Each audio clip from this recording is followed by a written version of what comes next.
Magandang araw everyone, mabuhay! Ngayong araw nga po na pagdesisyonan namin na pumunta sa Tinago Falls. Wala sa plano to mga bi, jogging lang naman kami kanina. At ayun nga, pagkatapos nagura-urada ang everyone na maligo daw. Kasi nga naman, ang init ng panahon ngayon people. Yung mga IA girls, pinauna ko na. Sabado nga pala ito naganap, yun lang nagka-time na i-post. Wala talaga to sa mga plano mga bi. Kasama ko nga pala dyan ay mga pinsan ko. Sina Judy, Daisy, Alex. Plano ko nga pagkatapos namin mag-jogging, ay mag-continue sa paggawa ng thesis. Pero anong nangyari mga be? Nadali sa tukso ang IA girl. Pero sige lang, igasal ko na lang self para naman makapag-unwind. Ang kapal naman ng mukha. Gala, pwede, schoolworks ayaw. After minutes nga mga be, nandito na kami sa falls. Ganda ng view mga be, halatang balik-balikan ng mga tao. Ay talagang may pasalibo-salibo pa sa Bisaya. Hindi ko alam sa Tagalog, basta yun. Yung mga water nagsha-showering gano'n. Waterfalls nga ni. Nagtanong nga pala ako ni Ma'am Dini kung bakit ang lakas ng pagbagsak at pressure sa water. Sabi nga, umulan daw kahapon na malakas. Kaya gano'n. Maraming tao nga pagdating namin dito mga be. At tapos ng pagkatapos, nag-arrange na kami niyan ng mga gamit para makapag-picture na rin. Ito nga pala mga IA girls na kasama ko. Tamang ganda-gandahan lang, charis. Wala man nagtanong pero 3 beses na akong nakapunta dito. Pang-4 na ngayon. Tila bang di makasawang tignan at puntahan. Kasi nga, apakaganda ng lugar. Kumain nga pala kami bago ang everything. Ang nagastos nga pala namin dito ay nasa 300 plus. Kasama na dyan yung food, pamasahe at entrance. Basta lahat. Dito nga, nagsiswimming na kami, pakinggan nyo.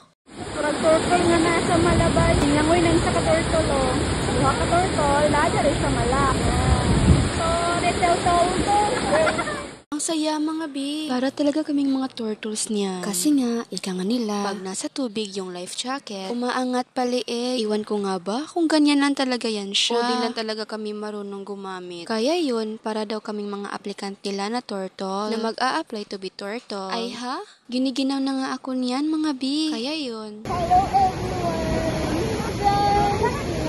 Ako ang applicant nila. Mamili sila sa tagsa sa mar. Ay, gusto mo. Nag-life jacket.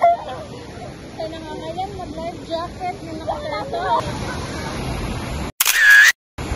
Wala, after hours nga, umuwi na kami. Padilim na kasi niyan at umulan pa. Kunting intro nga about sa Tinago Falls. Ito ay isa sa pinakilalang likas na yaman ng Iligan City na madalas tawaging City of Majestic Waterfalls. Matatagpuan ito sa barangay Ditukalan. At bago mo marating ang talon, kailangan mong bumaba sa mahigit na 500 baitang. Ang paligid ay napapaligiran ng luntiang kagubatan. At ang tunog ng tubig ay tila musika na nakapapawi ng pagod at isip. Isang sandaling pagtakas mula sa maingay ng mundo. At paaalala na minsan, ang mga magagandang bagay ay sadyang nakatago. Kagaya ng Tinago Falls. At yun lamang po, maraming salamat. Bye-bye!